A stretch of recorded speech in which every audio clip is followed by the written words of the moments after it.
students, welcome to Science, Technology, and Society.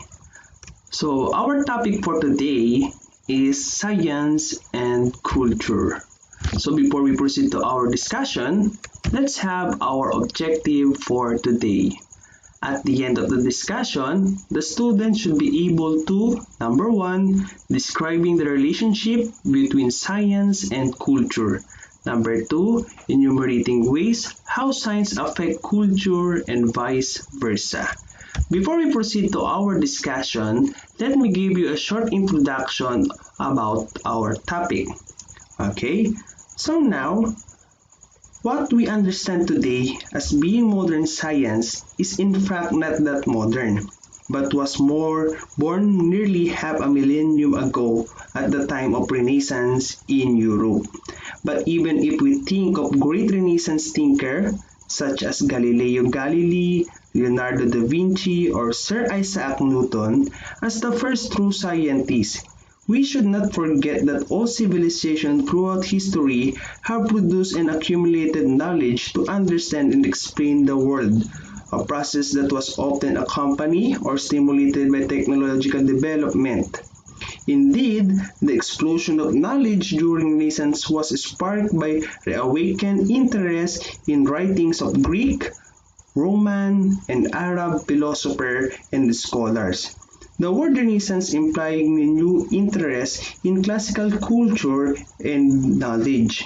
But regardless of various cultures and civilizations that have influenced science, what is common to all scientists is that they study natural phenomena with an appropriate set of rules to make generalization and prediction about nature. So let's talk about what is the scientific method. Okay, kung makikita nyo sa ating diagram, science creates questions, science needs evidence, science is subject to change, science is impacted by culture, and science benefits from creativity, imagination.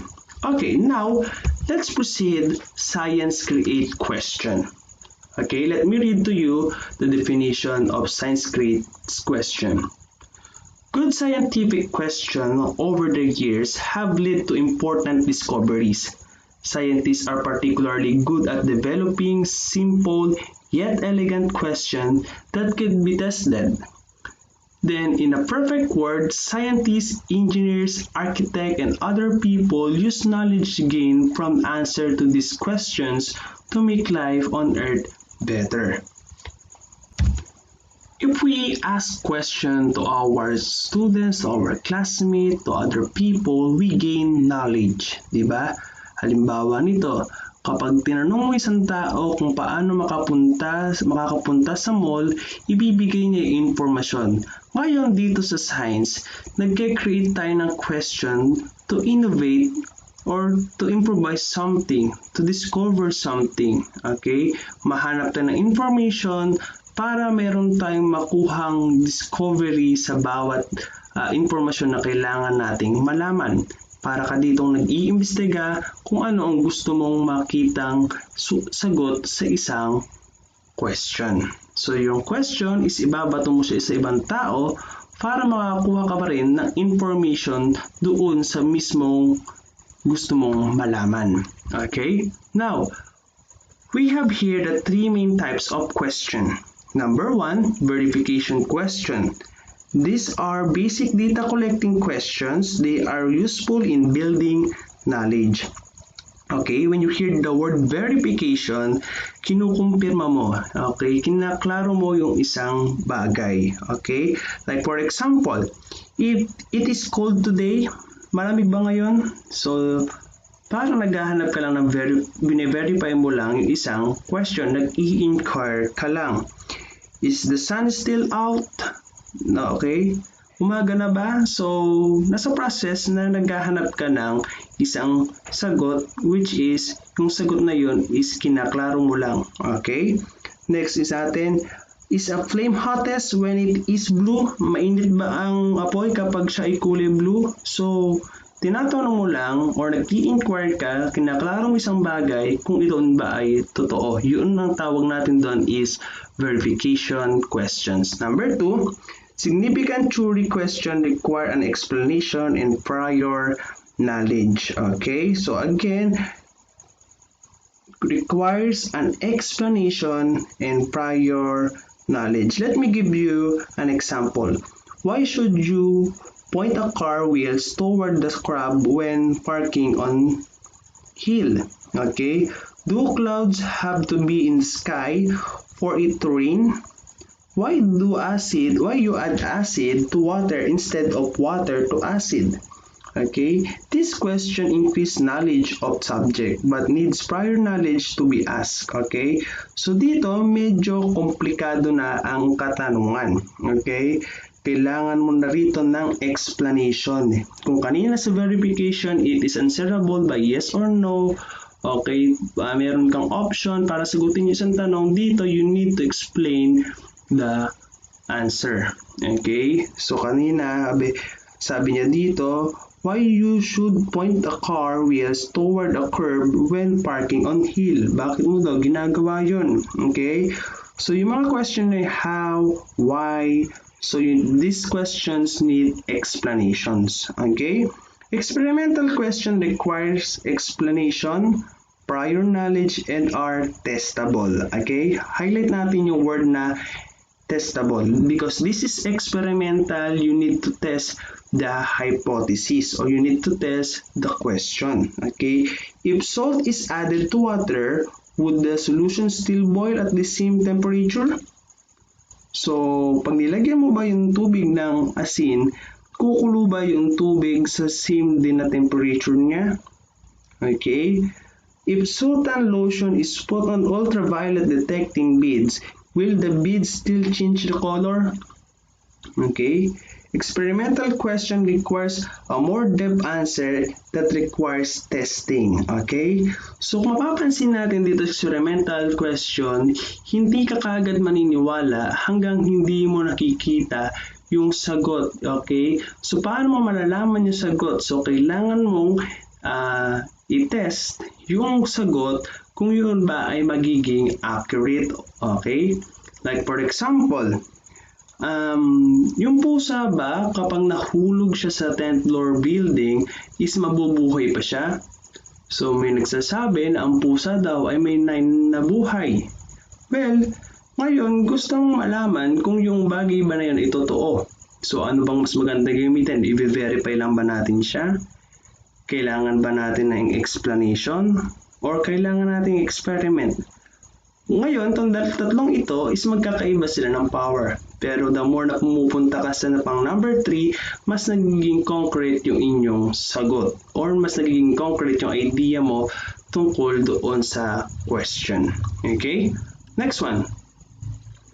Science needs evidence. Is evidence that serves to either support or counter a scientific theory or hypothesis.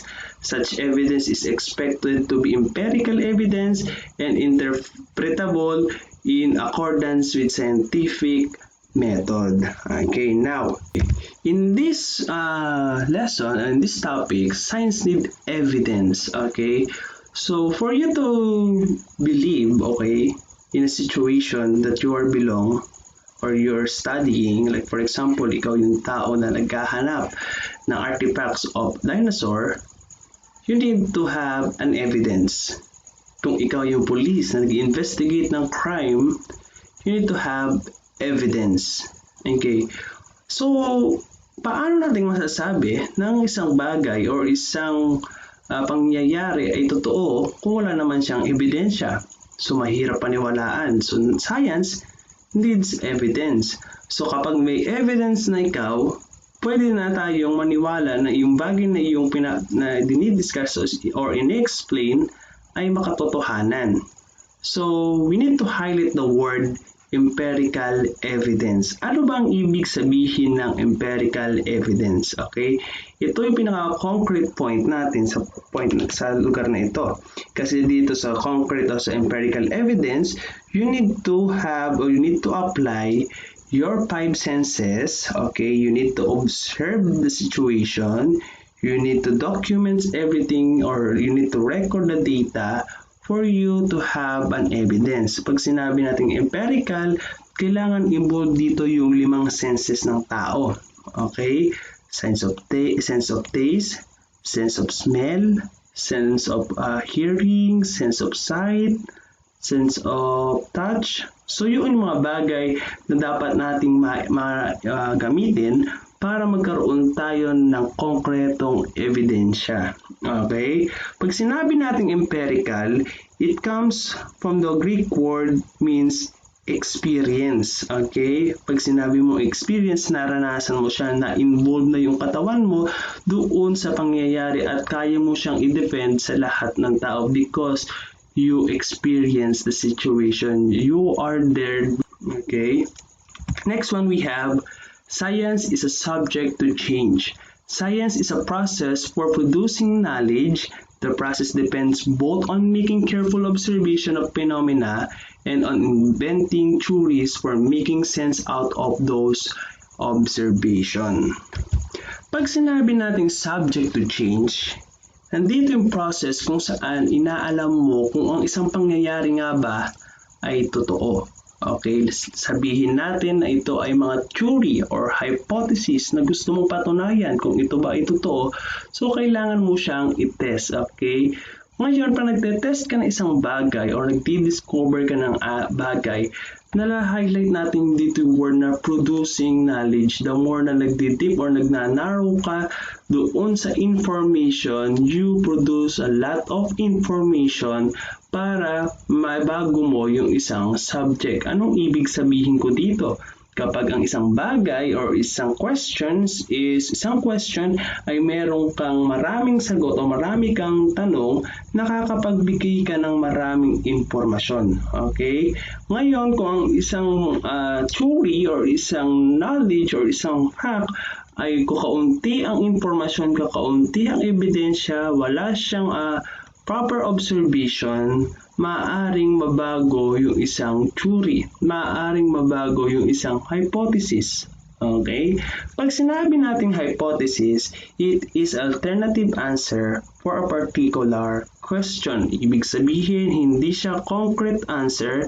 This is your assumption doon sa isang pangyayari. Okay? Next one.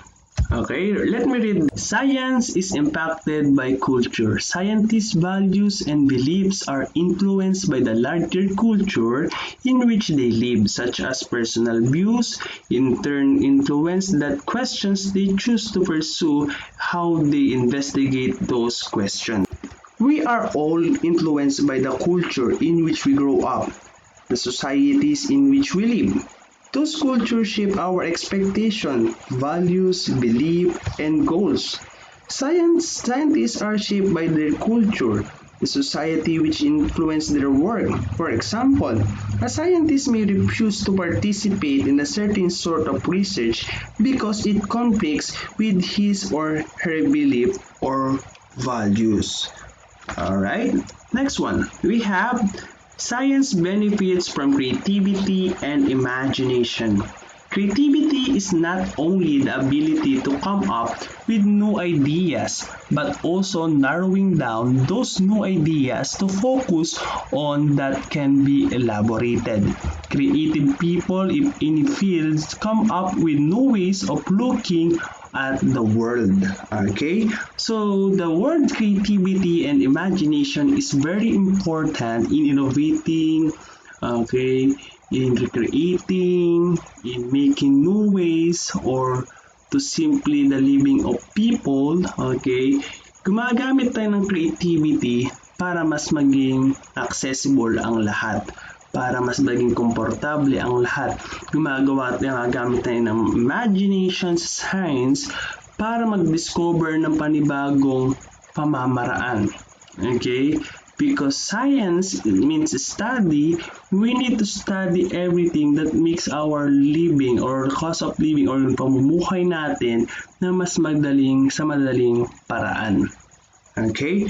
Now, next one we have What are the interconnections of these 5 roles of science in other aspects of scientific study? Balik tayo sa diagram kanina. Okay? Science create question. Ang science ay nagbibigay ng confusion, nagbibigay siya ng questions. Okay? Science need evidence. Okay, pag sinabi ng evidence, we don't need to conclude na wala tayong evidence. So, kailangan natin ng concrete evidence at yung evidence dapat natin is empirical evidence. Dapat based siya sa ating experience, based sa ating observation, dapat siya ay nagamitan natin ng ating 5 senses. Okay? Science is a subject to change. Okay? May kakayahan si science na baguhin baguhin ang impormasyon, lalo na kung ito ay kulang sa ebidensya or information. Science is impacted by culture, okay? And culture or in the science benefits from creativity and imagination. Now, meron silang iba't ibang araw na nakaturo, okay? Sabi daw doon, kapag ang science ay nakapagbigay ng evidence, we avoid bias. Hindi na tayo magiging bias. Halimbawa, naniwala tayo na si Nena ay buntis. Okay? Ngayon, yun ay galing lamang sa chismis. So, ibig sabihin, yung information na nabasa mo is bias siya. Kasi nag-rely ka lang doon sa information sa iyong paligid. Isang sense lang ang ginamit mo, which is yung iyong hearing lang.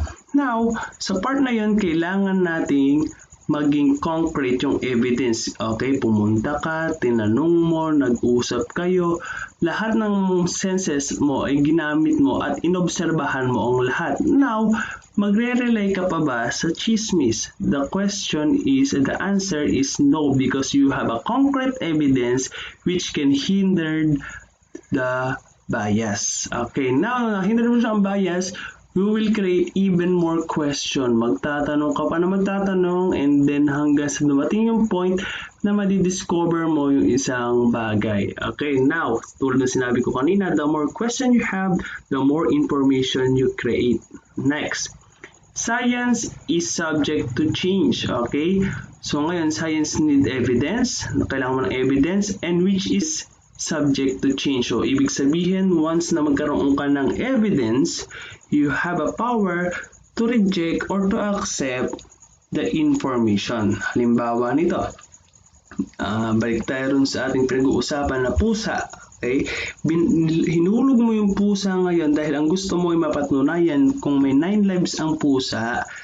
Umakyat ka ng tent building at binitawan mo yung pusa, nahulog. Now, nakita mo na namatay yung pusa. Nag-isip ka ngayon at sinabi mo na hindi pala totoo na may 9 lives ang pusa. So, pwede mong i-reject yung isang subject, which is yung sinasabi sa subject na yun ay may 9 lives ang pusa. Pero dahil lang ginawa mo siya, ginamitan mo siya ng evidence, nagkaroon ka ng experiment, okay, ginamit mo 5 senses mo at nag-observe ka, nakita mo na namatay yung pusa, therefore you conclude that the hypothesis is rejected. Okay, so next one, science is impacted by culture. Okay, so anong ibig sabihin nito?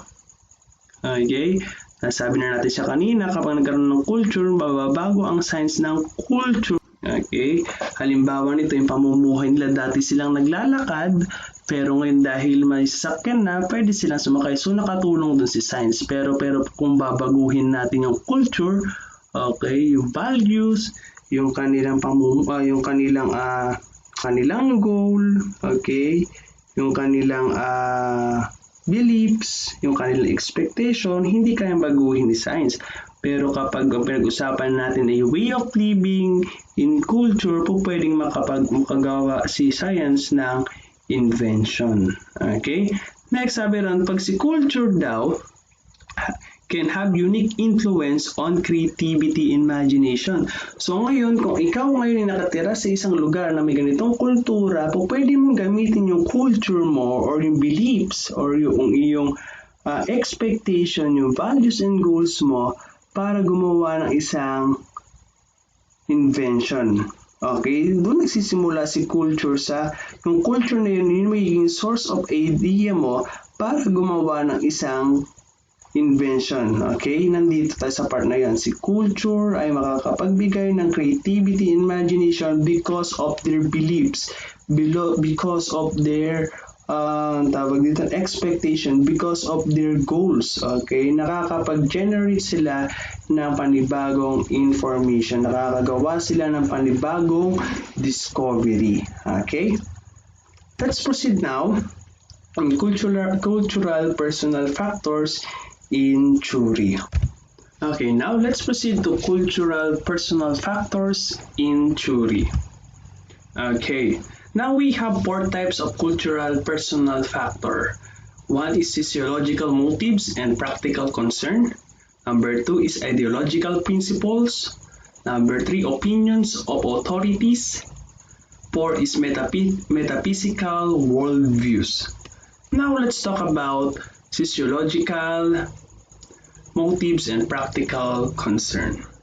Okay, most scientists try to achieve personal satisfaction and personal success by forming intellectual alliances with colleagues and by seeking respect and rewards, status and power in form of publication, grant money, employment, promotion, and honor. So now when you hear the word motives, you have something to do with your profession. Okay, ginagawa mo isang bagay because you're looking for reward, you're looking for status and power, you're looking for publication, you're looking for money, you're looking for promotion. So there should be a competition for you to become a successful people or successful men. So ngayon, nagpo-propose ka dito ng research, nagpo-propose ka rito ng project, nagpo-propose ka rito ng invention to gain respect, to gain publication, to gain power, to gain reward. Okay? So yun na tawag natin sa physiological motives and practical concern. You do this because you're looking for promotion. You're looking for reward. Okay? Next one, we have ideological principle. Ideological principle are based on subjective values and on political goals, the way things should be in society. So you're looking here the welfare, the benefits, okay? Ano ba yung kailangan nating gawin sa ating society? Anong bagay ba ang dapat nating i-improve para maging maginhawa ang pamumuhay ng tao? Anong bagay ang kailangan nating i-discover para makatulong sa ibang tao? Nandito yun sa word na ideological principle. So gumagawa ka ng invention, nagdi-discover ka ng isang bagay because you need to help. You need to provide welfare. You need to provide health. Okay, halimbawa nito, yung paggawa ng vaccine dito sa COVID-19. Now, ang maraming tao, maraming bansa ang nagpa-participate para makatulong sa ating lahat. Okay? Yun ay nandito siya sa ideological principle. Okay? The way things should be. Ibig sabihin, ano bang dapat na ginagawa ng tao para mas maging convenient ang pamumuhay niya. Okay? So, nandito yun sa ideological principle. Next one, we have opinions of authority can also influence evaluation. The quotation marks are a reminder that the perception of authority is in the eye of the beholder. Okay, so now kahit na gumawa ka ng isang research, gumawa ka ng invention, gumawa ka lahat ng bagay na makakatulong sa ibang tao, well, kailangan mo rito ng opinion ng authority. Okay, kailangan mo ng acknowledgement ng authority. You need to consult them, you need to understand kung anong gusto nilang mangyari, at lahat yun ay inirerespeto ng lahat ng tao. Okay? Pag sinabi nating authority, you are the implementer, you are the king, you are the boss. Kahit na ako ay isa lang maralita or isang tao lang na simple, may kakayahan na akong maka-invento ng isang bagay, may kakayahan na akong makapagsalita, may kakayahan na akong makapag-discover ng isang bagay, pero lahat yun ay dadaan sa opinion ng authority, sa acknowledgement ng isang authority. Siya ang magsasabi na yung discovery mo or yung research mo ay po pwedeng tangkilikin or po pwedeng i-public sa mga tao. Okay? Kailangan natin ang opinion ng authority dito sa part na ito. Next one, we have metaphysical worldviews. A common metaphysical assumption in science is empirical consistency with reproducible result. There is an expectation that identical experimental system should always produce the same observation. Everyone has a world view. Lahat tayo ay may kanya-kanyang paniniwala, may kanya-kanya tayong perception sa buhay. Ang bawat bansa ay may kanya-kanyang batas na sinusunod at lahat yun ay may standard. Ngayon, lahat ng mga bagay na ito at record na nagagawa or discovery ng isang tao ay papayagan lang kung ito ba ay nakaayon sa worldviews nila or sa paniniwala ng isang lugar. Halimbawa nito, okay, gumawa ang ibang bansa, nag-discover ang ibang bansa ng isang pag-aaral para matrace na kagad ang sakit dun pa lang sa bagong silang, diba, sanggol. Okay, ang mangyayari doon, yung bata na isisilang, bago siya isilang, magkakaroon, aaralin na kagad ng mga scientists kung paano matatanggal yung sakit. Ngayon, lahat yun ay po pwedeng mangyari, pero dapat sa part na ito is mayroong maging ayon ito dapat sa kanilang worldviews o sa kanilang pananaw. Okay? Hindi tayo po pwedeng magbigay ng isang research or invention na po pwedeng maging or yurakan yung isang paniniwala or yung worldview ng isang lugar. Okay? Ngayon, kung hindi sila magkakaroon ng same observation, halimbawa nito, kung nakikita nyo na sa picture, kunyari, si country A, naging maganda epekto ng ganitong lugar sa kanila at si country B naman ay hindi nangyari yon, hindi po pwedeng aprubahan yung isang discovery. So, dapat ito ay pumasa sa worldview ng isang bansa. Kung ito naman ay hindi papasa sa kanila, ay hindi ito tatangkalikin ng isang bansa. Okay? Yun ang ibig sabihin ng metaphysical worldviews. Now, let's proceed to characteristic of science culture. Okay, originality and independent thought. Originality means independent of thought and therefore a challenge of established cultural values. Okay? So, magkamukha lang si originality and independent thought. Kapag ikaw ay mo originality, ibig sabihin nagsimula yun sa iyong independent thought, sa iyong pag-iisip. Lahat tayo ay may karapatang magsalita, may freedom of thought tayo, may freedom of inquiry tayo, po pwede tayong magtanong. Well, lahat yun ay po pwede nating gawin. May kanya-kanya tayong originality at lahat yun ay po pwede nating i-broadcast. Pero lahat yon ay magiging madidisagree kapag ito ay hindi pinayagan ng ating justices. Okay? Halimbawa nito, nakagawa ka ng lason na pampatay sa mga insekto. Ngunit yung insekto ang nagiging side effect naman ay namamatay naman yung mga ibang organism. Halimbawa nito, namamatay ang mga ibon, namamatay ang ibang mga insekto na nasa endangered. Okay, po pwedeng maganda yung invention pero nakakasira naman siya ng ibang environment. So ngayon, yung originality and independent thought mo, is po pwede siyang ma-disagree o ma-disapprove. Okay, kahit na majority ng isang lugar ay agree sa iyong research, but the justices decided na yung invention mo is hindi siya approved, hindi siya po pwedeng i-publish. Okay? So yun yung dahilan, anong ibig sabihin originality and independent thought. Okay? Po pwede kang gumawa ng invention mo, po pwede kang gumawa ng sarili mong opinion, po pwede kang gumawa ng magsalita, so, pwede kang mag-inquire, pero lahat ng mga bagay na yan ay may limitation when it comes sa justices or sa authority. Kung ikaw ba ay papayagan, okay, na gawin yun at ipagpatuloy.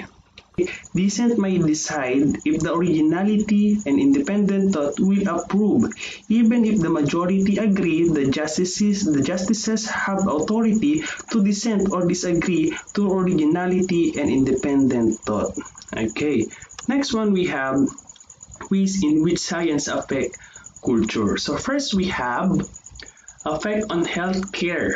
Okay, healthcare science staff plays a vital role in prevention, diagnosis, and treatment of a huge number of medical conditions. You know, without science, we would know how to make X-ray machine, how to build artificial knee, how to prevent nutritional deficiencies, how to ward off cholera, and how to make a medicine. Okay? Malaki ang tulong ng science sa ating healthcare, lalo na sa pag-i-improvise ng mga gamot, sa paggawa ng mga artificials, like bawa pa nito ay pag-treat sa cancer, pag-treat sa diabetes, okay? Malaki ang tulong niya dahil ang science is gumagawa siya ng paraan para mapahaba ang buhay ng isang tao. Okay? So kung walang science, okay, maaaring ang buhay ng tao ngayon, sa panahon ngayon, ay maigsi lamang. Dahil nag-i-exist ang science, maaaring mapatuloy o humaba ang buhay ng isang tao. Okay? Next one we have effect on lifestyle. How science affect on lifestyle? Okay, science inform public policy and personal decision on energy, conservation, agriculture, health, transportation, communication, defense, economics, leisure, and exploration. Okay, so ang science is one of the reason bakit tayo nagkakaroon or mas nagiging madali ang pamumuhay natin. Halimbawa nito, kung dati ang tao ay naglalakad para makapunta sa isang lugar, ngayon meron na tayong bus, sasakyan, okay, or airplane, boat, okay, para makapag-travel na mas madali. Okay, yun ay isang epekto ng science na nakakatulong sa pamumuhay ng tao. Halimbawa naman ito sa ating agrikultura. Dati, mahirap magtanim ng palay. Okay, ngayon marami na tayong materials, marami na tayong machines na ginagamit para mas maging madali ang pagsasaka. Okay, kaya na rin natin gumawa ng mga prutas na walang buto, kaya na rin natin gumawa ng ibang binhi na hindi na kailangan ng tubig. Okay? So, yun ay isang epekto ng science sa ating pamumuhay. Pangalawa, yung ating pagkain, inumin. Okay? Kung dati, kailangan pa natin ng mahabang proseso para i-filtrate yung tubig, ngayon meron na tayong planta kung saan mas madali na siyang nagiging malinis. Okay, may proseso na. Okay, halimbawa, isa pang halimbawa sa ating communication sa cellphone. Kung dati tayo ay sumusulat lang sa pamamagitan ng telegrama, okay, gumagamit tayo ng sumusulat tayo ng liham, okay. Ngayon, meron na tayong cellphone, Android phone, smartphone, okay, may Apple pa, okay, na ginagamit at mas high-tech pa sa nakaraan. Kung dati ang cellphone natin ay para lang sa pantawag, para sa pang-text, ngayon ang cellphone natin ay hindi lang siya pwedeng pang-tawag. Pwede natin siyang pang-research, pwede na rin natin siya pwede siyang gawing camera, okay? Pwede siyang source of information, even games. We can do games in our cell phones, Android phone, okay, or smartphone. And electricity. Okay, dati is ng pamumuhay nung panahon, okay, gasera lang, okay, mga gamit or mga generator lang ginagamit ng ibang lugar. Ngayon ay may kanya-kanya na tayong planta para mag-generate ng kuryente. Okay, next natin yung medicine. Okay, so napag-aral natin ang medicine ay yan ay isang produkto ng science. Okay, dahil sa kanilang pag-aaral, pag-experiment at paghahanap ng mga information para malutas ang sakit gumagawa sila ng gamot, bakuna at iba pang bagay na makakatulong sa ating kalusugan. Okay? Now, let's have a sum up of our discussion. We have 4 types of cultural, personal factors in theory, evolution. First, we have psychological motives and practical concern. Number 2, we have ideological principle. Number 3, opinions of authority. Number 4, metaphysical worldviews. Now, and then we have characteristic of science culture, which are originality, independent thought, decent, and last we have ways by which science affect culture. We have only 2. We have effect on healthcare, effect on lifestyle. So that's our topic for today, and I hope you learn a lot of things, especially in our topic. If you have questions regarding to our discussion, you can comment down so that I can notice or I can help you to ease up the problem. Okay, so that's all for today. See you next time. Goodbye. We hope that you have learned